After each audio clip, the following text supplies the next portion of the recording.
Hi, today in this video we're going to talk to you about 4 strategies or general approaches to memorizing your lines. Now these are not tricks or tactics or devices that you can use to trick your brain into memorizing something. These are sort of more general approaches to memorization that you might want to take depending on the different constraints or time limits that you have for your project. I'll give you more information about these approaches after the bump.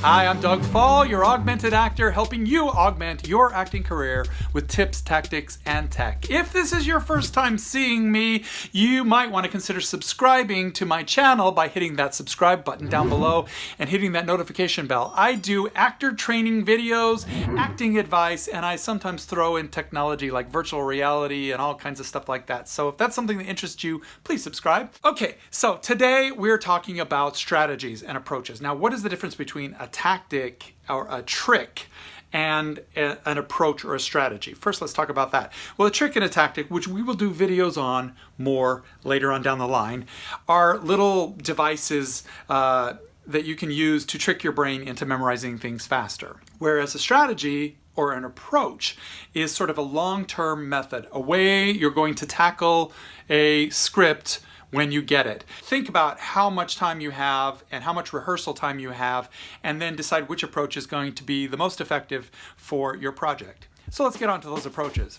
My feet are falling asleep. The first approach is called brute force, and it is also referred to as rote memorization, and I equate this with tools like a hammer or a drill. Repetition is involved. It's all about drilling those lines. Drill, drill, drill, run your lines, run them with other actors, or hammering those lines into your brain over and over and over again. It's about repetition, repetition, repetition, and repetition. So you might use a brute force strategy when you are needing to learn something very quickly. Film, television, auditions, things like that, where you only have a day or so, or maybe even less time to run your lines, because brute force really helps drill your lines into short-term memory quickly. It doesn't necessarily help you learn the character and learn the nuances of a role. It's more about getting those words down. So if you have a speech you need to learn, or a quick monologue, or just some dialogue you got to learn, brute force is probably the easiest approach. And it's also one that most actors do naturally, and it also feels very frantic and very much like work. So what does brute force look like? Well, you can take your script, cover up all your lines, you reveal one line from the other actor. Mrs. Peters collected leaves for making collages. And then you try to remember what you said. What do you want for dinner tonight? And then you look and you see, what do you fancy for chow tonight? Damn it! Yeah, and it was wrong. You go back, you try it again. Excellent, excellent. What do you fancy for chow tonight? And until you get it right. Yeah. Brute force works is basically running lines over and over again with a friend. Don't tell me. I know that word starts with an M. Michigan. Why can't I remember that? Or recording them to an audio cassette recorder and playing them back. And you're constantly drilling. You're drilling it before bed. Excellent. What do you fancy for chow tonight? You drill it in your sleep. Excellent. Chow tonight. You drill it in the shower. While washing dishes. Excellent. What do you fancy for chow tonight? Brushing your teeth. What do you fancy for chow tonight? Walking down the street. What do you fancy for chow tonight? In the car. Oh, excellent. Excellent! What do you fancy for chow tonight? Even on the toilet. Excellent. Excellent. What do you fancy for chow?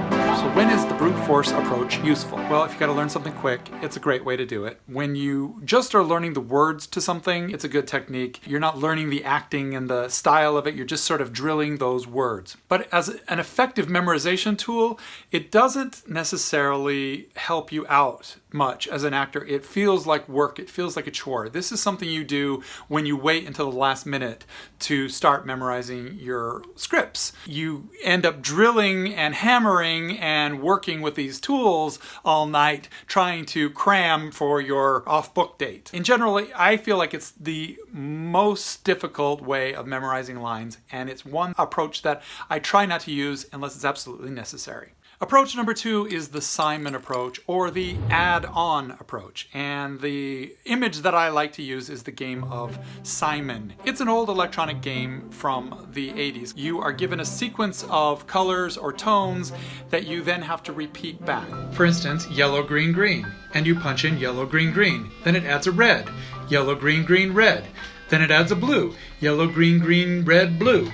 And so on. So basically, you're adding on an element to the end and then repeating the sequence. So how do you apply that to your lines? You start with the first sentence and you memorize that first sentence. And then you add another sentence on and you memorize that. And then you add another sentence on and you run that whole sequence. Adding, adding, adding, and then going back and running it over. Now this approach works great when you're trying to learn like a whole play. Maybe you have a very long one-person show or a big monologue.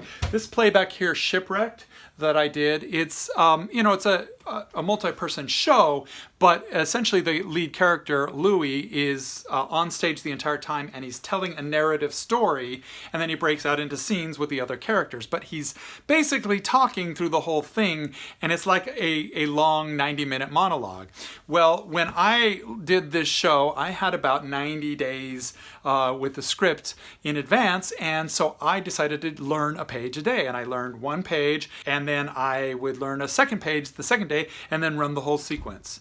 And then I would learn a third page the third day and run the whole sequence. And I got all the way up to like day 89, and then we started rehearsal. So the last page I didn't have memorized when we started, but I knew the beginning very well. And that's the problem with the add-on approach, or the Simon approach, is that you do learn the beginning sections very well, but then as you move on, you learn less and less. It's less in your memory. Plus, the Simon game is devised to eventually fail. There's no way that somebody can continue adding on a new piece of information and repeating back the old stuff without eventually failing. So you want to be careful about using that as a memorization technique, because you do need to make it to the end of the play. So this is great when you have a long time to learn a project, because you can break it down into manageable chunks basically and just keep adding on to those chunks. But it also can be used for short-term projects. You just want to learn it a little bit faster. But if you got like a monologue you need to learn the first sentence and then add the next sentence on, and then keep running it, keep running it, keep running it. The third tactic is the absorption approach. And the image that I have for this approach is like a sponge. It's a sponge just soaking up everything around it and naturally just absorbing the lines. This is the best approach to use, especially if you're doing theater or anything where you have an extended rehearsal process to learn your lines. That's when you want to just be like a sponge, be inactive, and just trust in the process and absorb only what you need, absorb the little spills that happen along the way, and your lines will just sort of come into place without you having to struggle or drill them or hammer them away. So how does the absorption strategy work? Basically, you get the script in advance. You read the script all the way through. You become very familiar with it.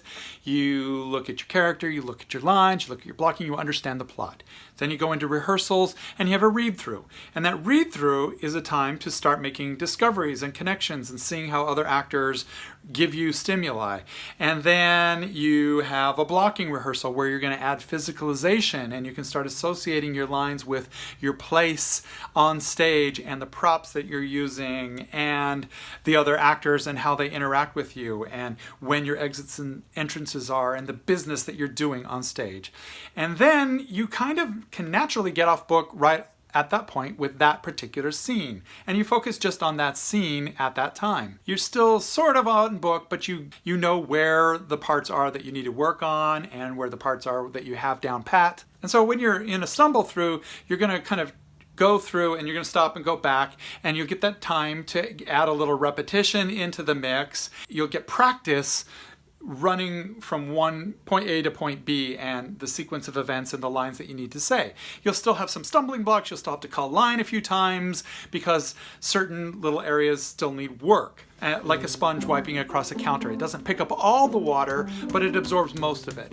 Then you start getting into run-throughs. You go back again with your sponge and you sop up some more of that, those lines, and get more of the detail work in. And finally, by the time you're supposed to be off book, you will have pretty much naturally done it along the process. And it's a lot less like cramming for an exam at the end. That exam at the end is going to be more like a review, just to make sure that you've got all the fine-tuned details down. Absorption works really great when you have rehearsal process, but if you're learning your lines on your own and you don't have the benefit of working with the other actor, you're probably not going to be able to just take the time to absorb the material. But you can still use the strategy even when you're working on a fast-paced film or television scene. Use whatever blocking time you have in front of the camera to put some physicalization to the lines that you've already tried to remember wrote. That will help relax you into it, and you start adding the elements of having a reader opposite you or another actor, and you also just get a lot of repetition with camera work. So film and television strategies kind of work a little different. So that's absorption. And the fourth strategy is the top-down approach. And I think of this like a funnel. You start with the broad rim of the funnel, which is the script, and then you work your way down into individual scenes, and you work your way down to monologues, beats, sentences, and then the fine detail of the specific word. Now, what I want you to think about is a sculptor, somebody who wants to sculpt a piece of marble into, say, a face. They don't start by doing the detail work around the eyes or the wrinkles on the face. You start by taking the top, the marble, and you break away big chunks. And then you work on shaping some of the sockets and the holes and the cheeks and the areas of the face. And then you finally get to the detail work, the wrinkles and the eye lines and things like that. Same thing with makeup. You put your foundation on first, then you do your highlights and shadows and you blend those in. Then you finally add the detail, the eyes, the lashes, the lips. So think of your script in the same way. Start with your broad level script. Study the whole show, read it all the way through, just familiarize yourself with the script and the story and the sequence of events, and also how your character plays into those events, what choices your character makes that leads them on to the next scene. And then just sort of recite that back. I do this first, I do that, then I do this, then I do that, then I do this. Memorize the sequence of events first. Then go down to each individual scene and think of that as your top down, your next section, the focusing on the cheek or the nose or the lips. Start looking at individual beats. What do I want in this moment? What do I desire in this moment? What am I trying to achieve in this moment? And break the script down into little chunks. What tactic is this character using to get what they want in each moment? What is this monologue about? What is this chunk of dialogue about? And start breaking that down and start memorizing that. This is what I want, this is what I want, this is what I want, this is what I want. Then you want to bring it down a little bit more into the sentence structure and how does this character say these words? What's triggering these sentences to be thought of? What is the other character saying?